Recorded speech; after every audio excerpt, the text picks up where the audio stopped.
Ever wonder what happened to some of Britain's strangest last names? Many once echoed through parishes and villages, only to vanish from modern records.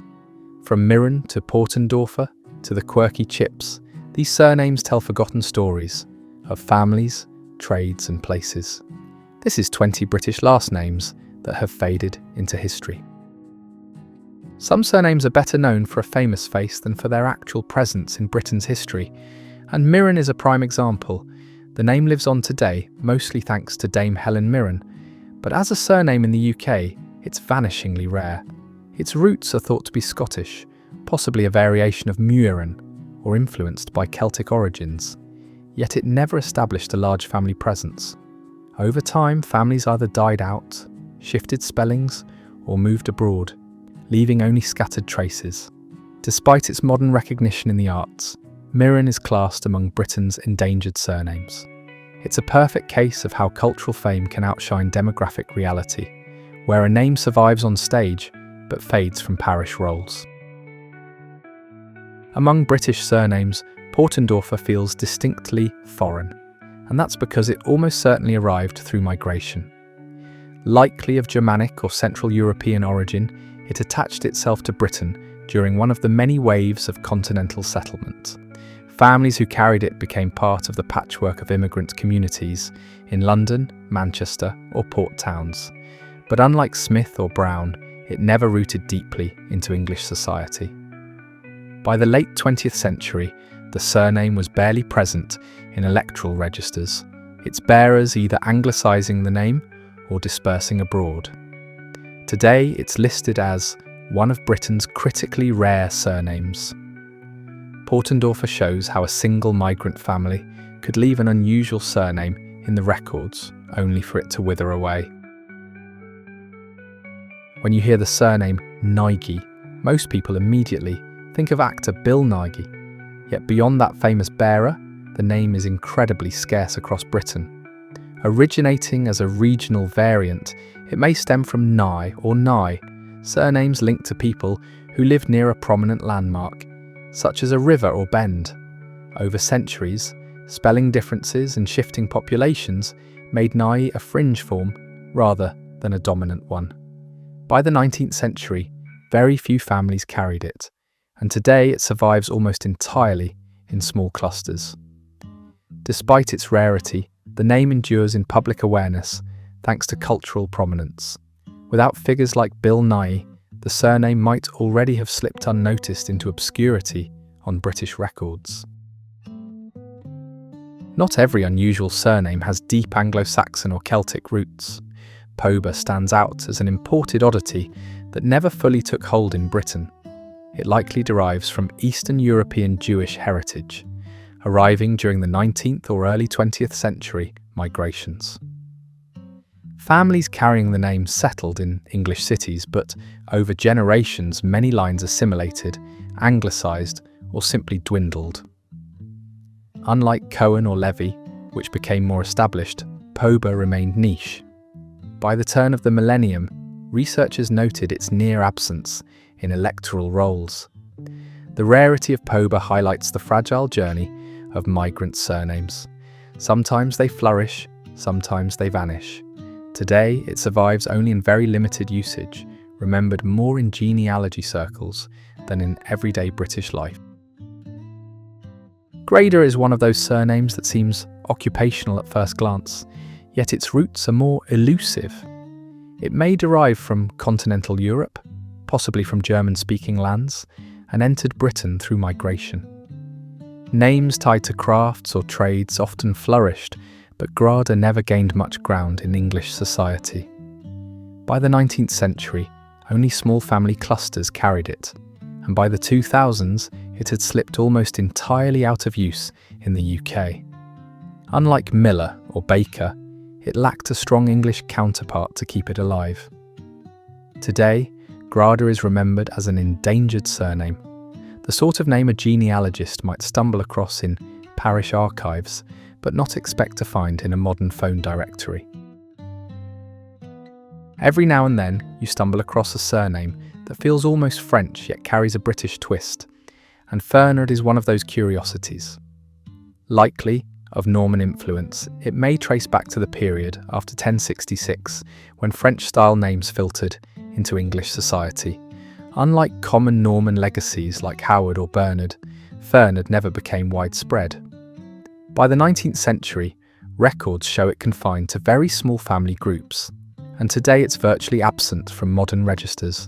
Its rarity may stem from migration back to the continent or simple demographic decline. Fernard is one of those surnames you'd expect in a medieval roll call, but not in a modern directory, a remnant of Norman England that's almost vanished. Among Britain's endangered surnames, Febland is an especially unusual one, with a sound unlike most traditional English names. Its precise origins are debated, though it may have evolved from a local dialect surname or been imported through trade connections. What makes Febland interesting is how quickly it dwindled. The 19th century census shows a handful of families, yet by the end of the 20th century, it was practically gone from British records. Some surviving bearers emigrated, with tiny clusters reported in North America. Today, Febland lingers as a genealogical footnote rather than a living surname. It's one of those names that feels oddly modern in tone, but is, in truth, a fading echo of Victorian Britain's diverse surname landscape. Bonneville instantly conjures up an aristocratic image, but its real-life presence in Britain has been surprisingly modest. With clear Norman-French roots, the name means good town or pleasant settlement. Surnames of this type often spread widely after the Norman conquest, yet Bonneville never matched the popularity of similar names like Beaumont or Neville. By the 19th century, British records show only scattered families with the surname, many linked to areas with French connections. In modern times, the name survives in other contexts, motorbikes, car models, and American towns, but as a British surname, it is critically rare. Bonneville reflects how even elegant, noble-sounding names can fade, leaving behind only traces in archives and echoes in other cultures. Some surnames wear their origin plainly, and bread is a perfect example. Almost certainly occupational, it points to someone associated with baking or selling bread, though unlike baker or cook, it never spread widely. The bluntness of the word may have made it more of a quirky nickname than a lasting family identity. By the Victorian period, bread appears in census records, but always in small numbers, and as generations passed, the surname withered. Today, it's regarded as practically extinct in Britain. It's striking to think how one of humanity's most essential foods could inspire a surname that faded so completely. Bread is a reminder that even the most ordinary-sounding names can vanish, leaving only crumbs in the historical record. Few surnames capture a sense of season and charm, quite like Summerbell. Likely derived from a descriptive nickname, or perhaps linked to a place, it carries an unmistakably English ring. Yet despite its pleasant sound, Summerbell was always held by relatively few families.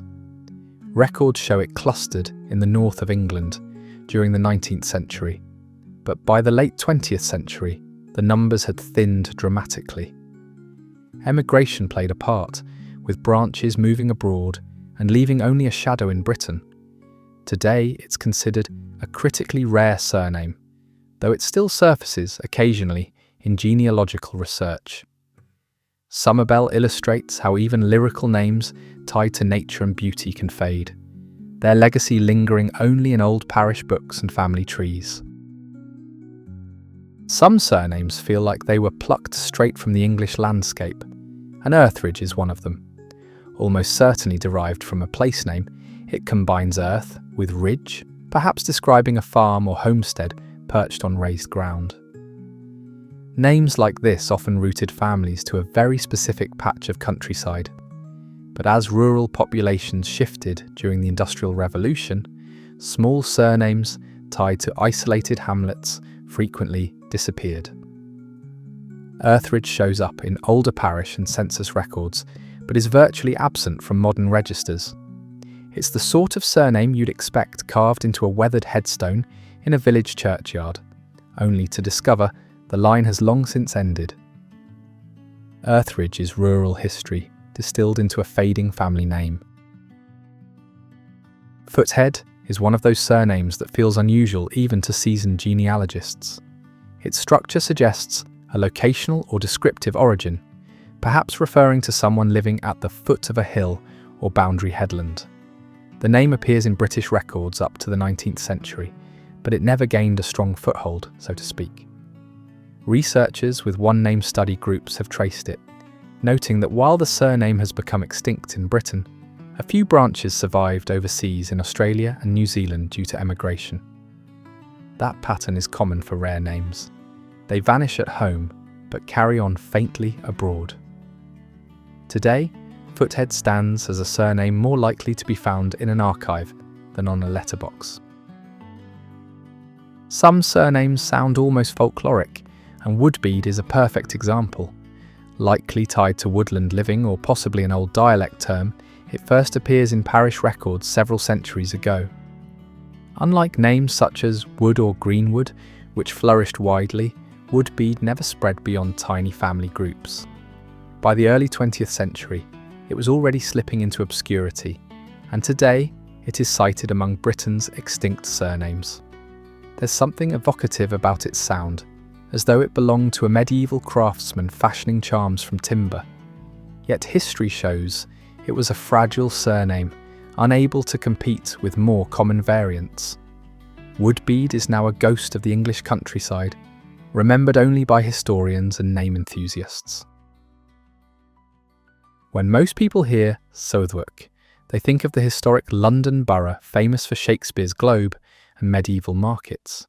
As a surname, however, Southwark has almost completely vanished. It likely originated as a locational identifier, John of Southwark, eventually shortened into a family name. But unlike other place-derived surnames such as York or Chester, Southwark never became widespread. Its urban roots may have made it more situational, tied to a specific family line rather than broadly adopted. By the modern era, it was effectively extinct in Britain, surviving only in historical documents. Southwark, as a surname, is a reminder that even great place names can fade when families disperse or spellings change, leaving history to carry the name instead. Among the more dignified-sounding lost surnames is Temples, a name that hints at sacred places and medieval religion. It could have derived from someone who lived near a church or property, once linked to the Knights Templar, whose holdings were scattered across England. Despite its noble association, Temples never grew into a common surname like Templeton or Templeman. Census records from the 19th century list it in small clusters, but by the late 20th century, it had almost entirely vanished from British records. The decline may have been due to spelling shifts or simple family extinction. Today, Temples is remembered as a surname of medieval resonance, once linked to faith and heritage, now almost absent from modern Britain. The surname Raynott harks back to medieval England, when names often evolved from given names or nicknames. Derived from the Old French Raynott itself, a diminutive of Reynold, it likely travelled to Britain after the Norman conquest. Raynott was once relatively common in parish registers across the Midlands, though its spelling varied from place to place. Over time, it became absorbed into simpler versions like Reynolds or Reynard, leaving Raynott behind as an archaic cousin. It's a surname that feels distinctly Norman, yet quintessentially English, carrying echoes of knights, scribes and townsfolk from centuries ago. Though it no longer survives as a regular family name, it stands as a reminder of how medieval naming fashions could rise and fall with the ages. With its rolling, earthy sound, Nithercott is unmistakably tied to Britain's rural past. This surname likely originated from a place name, referring to the lower cottages, or cottages in the valley. Such toponymic surnames were once commonplace, as people were identified by the land they came from. Records suggest that Nithercott families were clustered in the West Country, though the name never spread widely across England. By the 19th century, it was already disappearing from censuses, often replaced by easier or more anglicised spellings. Today, it feels like a surname plucked straight out of a Hardy novel, rustic and provincial. Nithercott may be gone, but it speaks to the deeply local way surnames once rooted people to their landscape and community. Unusual and almost playful, Rummage as a surname once carried a very practical meaning. Rooted in the old French word arrumer, meaning to stow or arrange, it was originally linked to shipping and cargo handling. Britain's seafaring tradition gave rise to many maritime surnames, and Rummage would have marked out families associated with trade and ports. Over time, as language shifted, Rummage became more widely associated with searching or turning things over, overshadowing its nautical origins. Families bearing this name could once be found along southern coastal towns, but it never gained strong permanence inland. Eventually, it slipped away, preserved only in the common verb we still use today, a surname born of Britain's maritime past. It's quirky, yet deeply historic. At first glance, Hatman seems almost like a comic invention, but it was once a real surname. Its origin is straightforward. Occupational surnames often described a trade, and a hatman was precisely that, someone who made or sold hats. In medieval Britain, milliners and hatters played an essential role in both fashion and function, producing headgear for peasants and nobility alike. The surname would have been tied to bustling market towns, where skilled tradesmen became known by their craft. Unlike Smith or Baker, however, Hatman never caught on widely. As hat making became absorbed into larger guilds and surnames shifted, Hatman faded from the rolls. Today, it survives only in records, a curious reminder of Britain's old occupational surname traditions. Ending the list on perhaps the most curious note, Chips is a surname that almost sounds too modern to be real. But records do show families once bearing this unusual name, likely rooted in a nickname. It may have come from chipping, an Old English term meaning marketplace, or as shorthand for someone who worked with wood, literally making chips. Either way, it had a playful, almost diminutive quality compared to sturdier surnames of the time. Chips never gained the gravitas of names like Chandler or Cooper, and gradually disappeared, leaving only its trace in parish records. Today, it feels almost whimsical, yet it belongs firmly to the English naming tradition. A surname as small, sharp and quirky as its namesake. And that wraps up our trip for today. If this video made you remember a few last names, then give it a like and subscribe to the channel for more information and nostalgia. See you next time.